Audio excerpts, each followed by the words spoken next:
Travis, What up, dude? how you doing? It's been a while.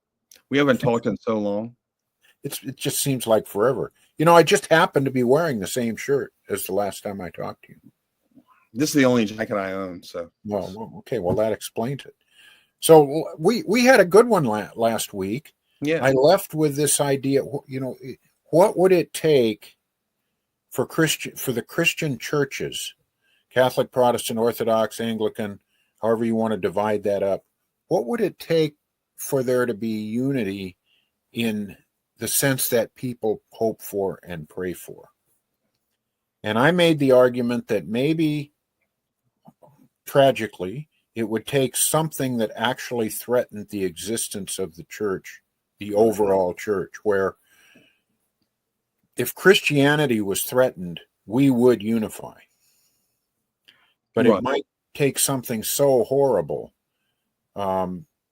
some worldwide persecution or invasion of the United States or something where we started to see ourselves as Christians more than we saw ourselves as Protestants and Catholics. And that would be a pretty horrific thing, whatever it is. And I'm hoping there's some other way it can be done, but what are your thoughts on that? I think one of the questions we had to ask is, what do we mean by unity? Yeah. Sometimes I feel like I have far more unity with, say, a Catholic than some Protestants. I wouldn't call myself a strong advocate because I've produced very little in terms of writing on this. But whenever I teach in any capacity in the church or wherever, I'm often or usually advocating for a classical understanding of God, which is Thomas Aquinas' view of God. Because I think that is the view of God that the Reformers adopted hook, line, and sinker. Mm-hmm. And that's in the creeds of my church. So that's where I find unity with Catholics. I think that their metaphysic, their way of defending God's existence was for the most part sound. And I am a big advocate. Again, a big one is probably too strong, but I'm an advocate for the kinds of argumentation that Aquinas used to prove God's existence. And I don't think he suggested that God exists. I don't think he gave us a pointer towards God's existence. I think he gave what I would call an absolute proof. QED, quod erat demonstratum, he proved God's existence. That's a strong way to put it. And a lot of evangelicals no, that's overstating things. I'm going to do that. I'm not going to play that game. I'm going to just say, I think. And so you can imagine why on a lot of occasions I might find myself wanting to go hear a Dominican monk talk about these things more than some evangelical apologists. Yep. So there you go. But institutional unity can be deceptive. Okay, so all Catholics are under one banner, and they're not suffering from the 10,000 denominations that are created by Protestantism. But this commits the sin of equivocation, or I guess it's an equivocal use of these terms. The word Catholic, insofar as it refers to a single institution, is the Roman Catholic Church. Well, that's not a division of denominations. That's a specific institution. Protestantism is not an institution. It's an idea.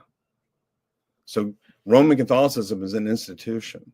Yeah. Protestantism is an idea. So when you say, well, Protestants have all these denominations. Well, yeah, an idea can have multiple manifestations, but that's not a church. What you should say is, what Presbyterians doing with all their denominations? That would be the appropriate analogy.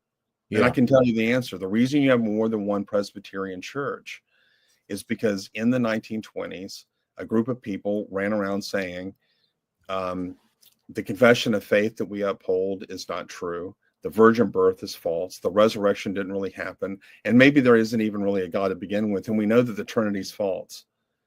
Oh, by the way, we're still Christians. And they had control of the institution. And so we conservatives, my forefathers in this movement, were being squeezed out. And so finally, J. Gresham Machen left. started a school called Westminster Seminary, and then a few years later started the Orthodox Presbyterian Church. Same thing happened with the PCA. These conservatives got squeezed out in the late 60s. They said, we don't want to change the confession. They have changed the confession. Now Scripture is not the inerrant word of God. And so they started the PCA. That's my denomination. Okay, Yeah. well, I mean, who left? Who left the church? Yeah. They did. And so the reason you have more than one Presbyterian church is very specific historical reasons. Is the PCA more unified as a church than the Roman Catholic Church? I think so. We have a liberal branch of our church, but they're held at bay by conservative ruling elders who at every General Assembly will strike down any motion to lean woke. Mm-hmm. But go into what is called the Roman Catholic Church. You have old Roman Catholics who will not accept Vatican I. You have Sedevagantists who will not say that the current Pope, even though the Pope is a thing, the Pope should be the successor of Peter. All the popes since the 1950s have been robber popes. You have extremely terrible divisions going on between Catholics on all kinds of levels. So, yeah, there's an institutional unity, but there's not a unity of spirit in the Roman Catholic Church as far as I can see. I mean, I think that one of the things that's saving the Catholic Church now are these Protestants who are becoming Roman Catholic. How is that? How is it doing that? Well, you have someone like Trent Horn, or he didn't grow up in the Roman Catholic Church. Jimmy Akin, Scott Hahn, they didn't grow up in the Roman Catholic Church, but they came into it from the outside, and they fell in love with this rich, deep tradition. Yeah, that you do find in the Catholic Church.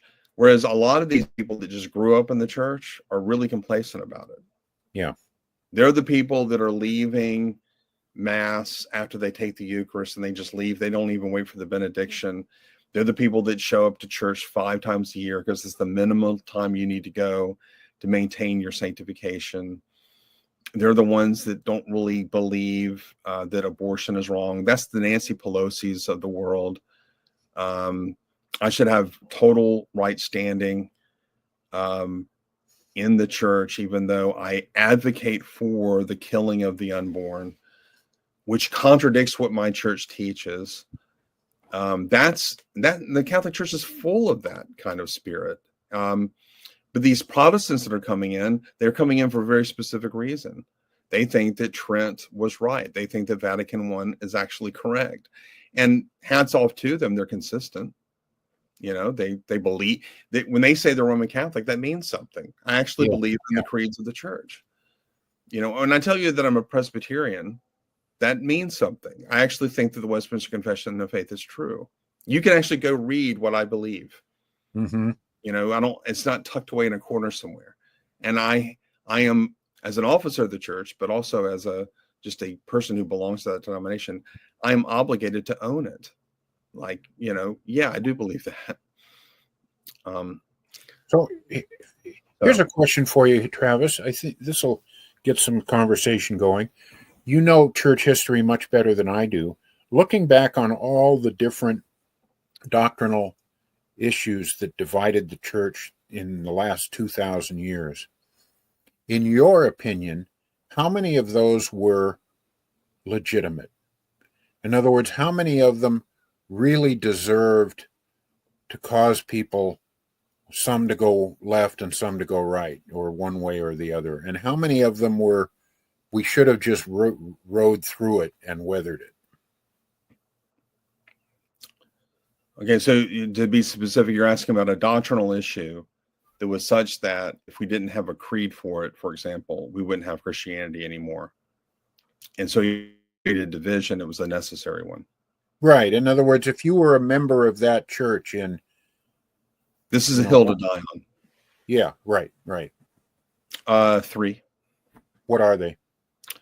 The Trinity, the Chalcedonian formula, the hypostatic union doctrine, and justification by faith.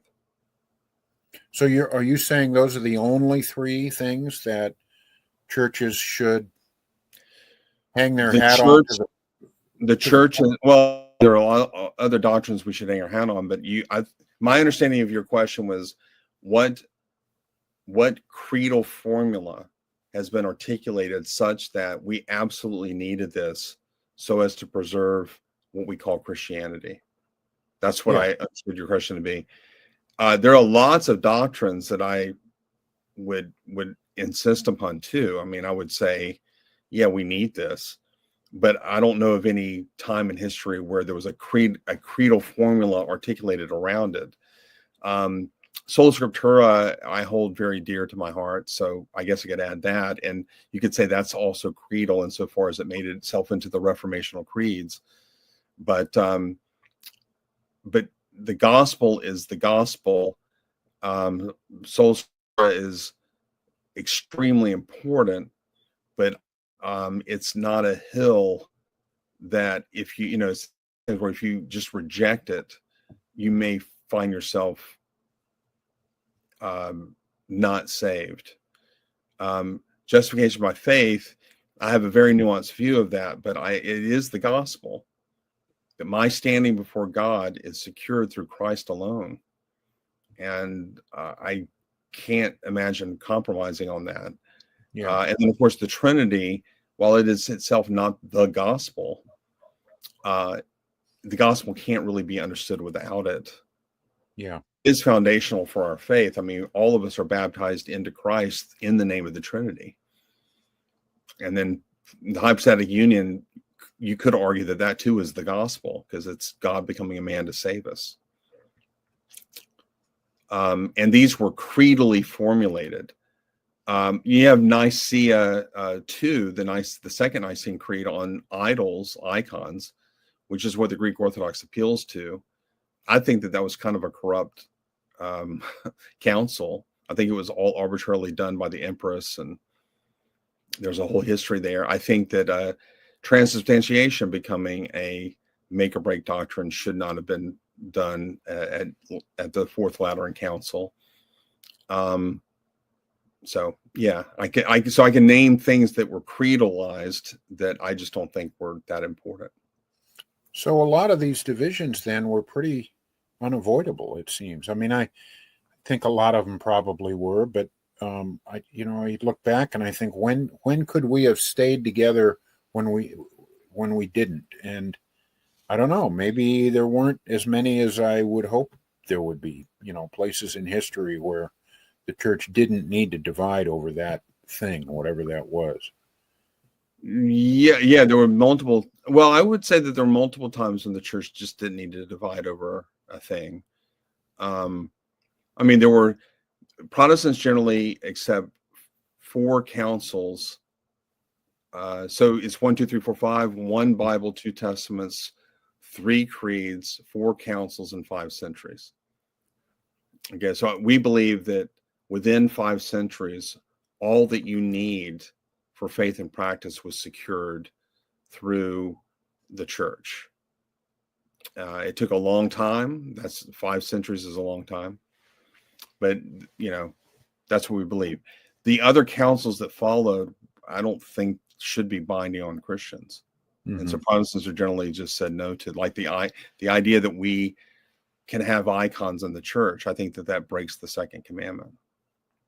Mm-hmm. So, but but I don't know if I'm going to really condemn a church if they do that, if they have very specific reasons, especially if you appeal to a venerable council. As a matter of conscience, I couldn't go into that church and worship in that way. Yeah. And isn't it Orthodox teaching that you isn't icon veneration mandatory? That is a good question, and I'm not prepared to say if it's mandatory or not. And can I be a Greek Orthodox in good standing and not venerate an icon? Yeah. I don't know the answer. I don't know the answer to that question. Like, can I be a Roman Catholic and not venerate Mary? Can I just say, you know what, I agree with every other thing about the church. You guys got it 100% right, but I'm not praying to Mary. I'm not doing it. I think the answer to the question for that is yes. I think that you have to accept the Marian dogmas, but that's not the same thing as venerating Mary. So Yeah. if, as a matter of conscience, you choose not to pray to Mary, I have a hard time believing that a priest would say that you are committing some sort of not just error, but heresy. Well, priests let a lot of stuff slide, though, that aren't that aren't. I mean, a priest that's, you know, conservative, that he really believes the tradition, he respects it. I'm talking about that. I'm talking about the ideal priest. I'm not talking about the idiot that, you know, he just wants his pension and he's just kind of going through the motions. That guy's a moron. And there are a dime a dozen in the Catholic Church. There are a dime a dozen in Protestant churches. I mean, that guy is. I'm ashamed to be in the presence of such a person. Yeah. Yeah. You're just plain not taking your own religion seriously, even though that just is your job. I find that appalling. So sorry for being so dogmatic, but I mean, my gosh. R.C. Sproul yelled at a group of people one time. They were, he goes, "What's wrong with you people? We're always trying to skirt and make sure we can wiggle out of something. And we have priests and pastors and ministers that don't take this that seriously." It's like, what? I knew people in seminary, they just wanted to, they didn't care about all this stuff. Yeah. What if I went to med school like that? Hey, look, just pass me. I just want a job, but who cares where the spleen is? Yeah, or a legal degree. Yeah, right. Yeah. I mean,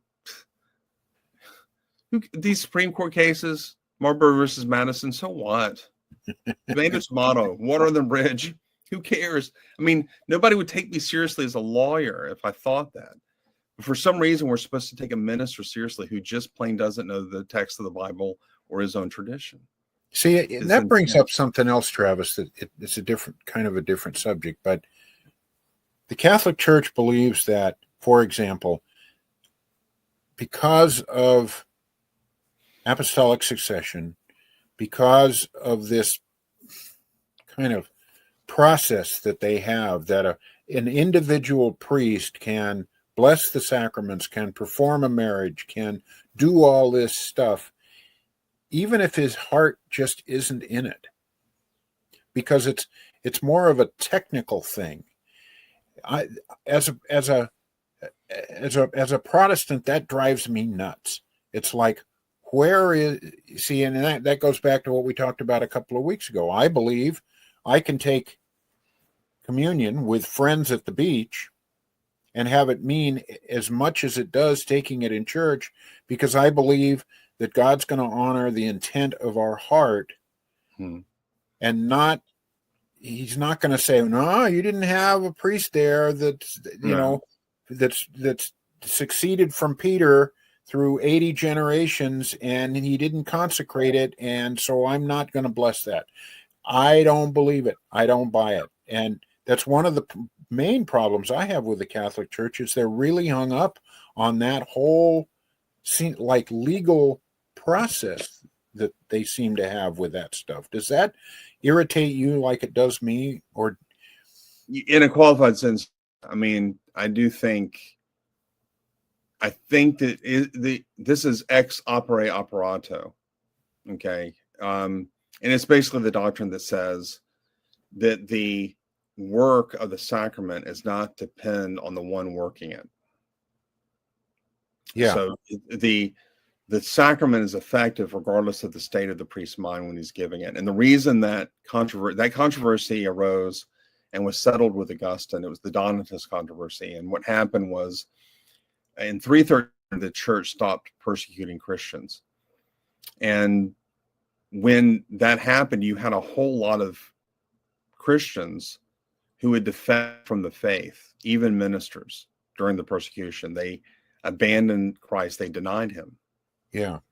And they wanted to come back into the church, and they wanted to resume duties. Okay.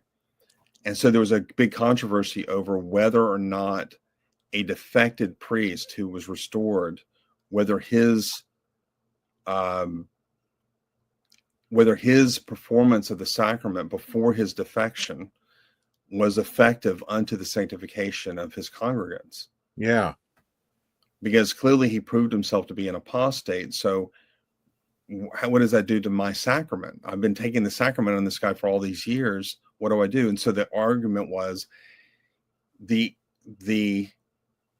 effectiveness of the sacrament has no relation to the one working it. What's really effective, because it's God's Spirit that does that. So a priest could be a total pagan, and but he's the established officer of the church that is administering the sacrament. And so it can be effective even without his own belief. Now, I do agree with that on one level. We believe that as a Protestant, I believe that I could imagine an apostate pastor. Sure. Who I go and I take the sacrament. Well, I don't know if he's apostate or not, but is his lack of belief in any way, shape, or form going to affect the sanctification that I receive through the sacrament? Well, I don't believe that that's true.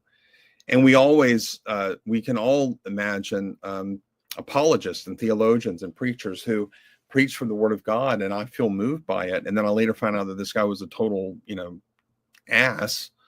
And am I supposed to now say, well, that sermon was of no good, or the argument that they gave was of no good? Well, no. I mean, I'm not going to say that, because the effectiveness of the Word of God is independent of the man preaching it. That's right. That's why they have that doctrine. And so I'm sympathetic to it, but I'm not that sympathetic to is sacramentalism or sacerdotalism. The idea, as you say, that the real issue is the institution and its deliverance of the sacraments and the way they deliver it.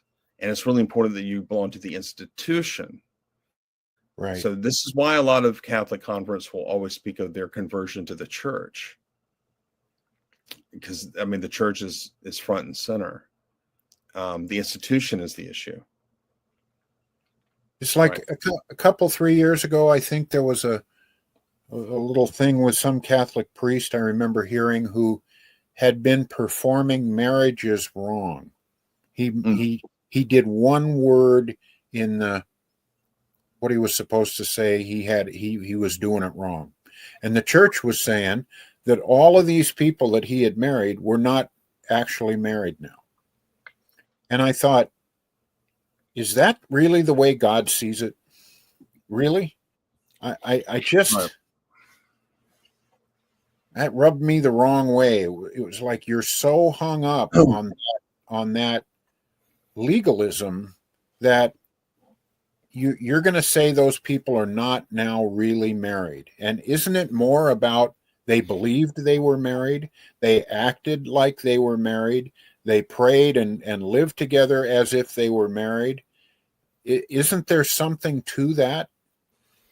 Yeah. I mean, the Catholic Church, the Roman Catholic Church, sees marriage as a sacrament, and I'm going to go ahead and say I absolutely oppose that view of marriage.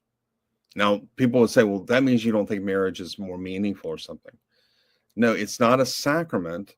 And the reason it's not a sacrament is because it is a creation ordinance. This is something that God ordained in the beginning with the first couple.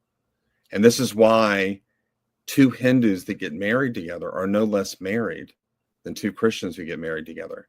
Or a Muslim and a Christian that marry, it's ill-advised. But the moment they get married, they're no less married than when two Christians get married. And that's because this is a creation ordinance. And if you make it into a sacrament, then the words you utter at the ceremony become all important because it's a sacrament. Yeah. I can't be holy. I can't be justified unless I get married. And I'm either going to marry the church or I'm going to marry a member of the opposite sex. And through that, I'll become sanctified, which is the same thing as justification. And so when you look at it that way, it's like, well, yeah, if they don't utter the right word, I got to now question whether I was sanctified in marriage, which is huge. Yeah. And another reason I oppose the church's view, the Roman church's view on marriage, is because of the abuse they've wreaked. You can actually, there are situations where people have been married for years and then the church just nullifies the marriage, which means that it happened. On what grounds do they do that? Well, Oh, you mean if one of them's been divorced and they're marrying again?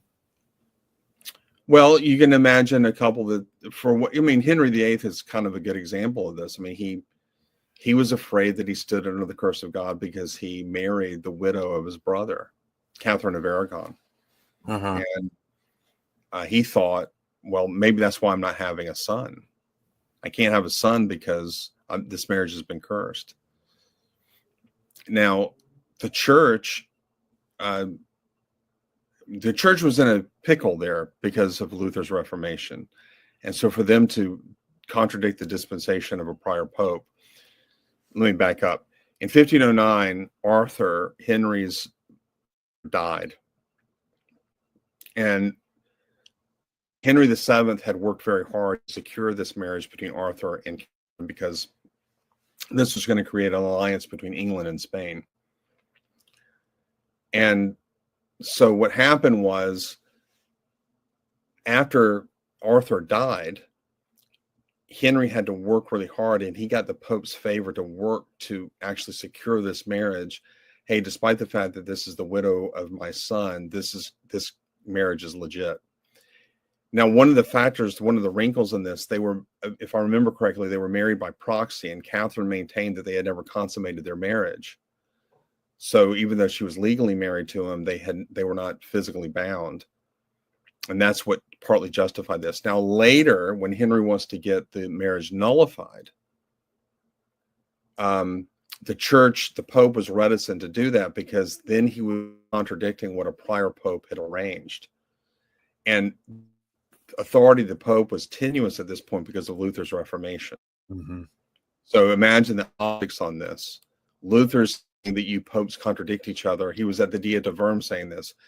Popes and councils are contradicting each other all the time, and that's why I stand on Scripture.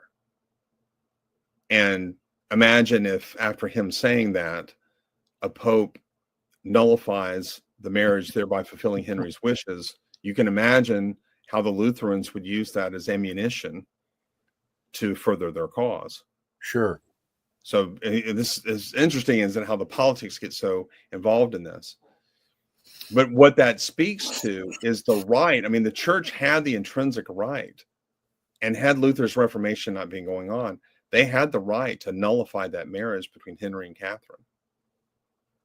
And even though the fact that a daughter had been produced through the marriage, so they were married. I can't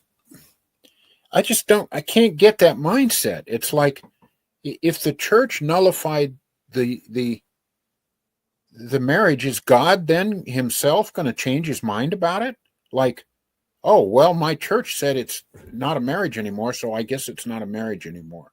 Isn't this fallible people doing human things, and they're either married or they're not in God's eyes, and the church changing it doesn't change how God feels about it? I don't get this bureaucratic mindset that the Catholic Church has about this kind of stuff. And this is why, I mean, you have situations where Catholics will marry a Protestant at a Protestant church, Mm-hmm.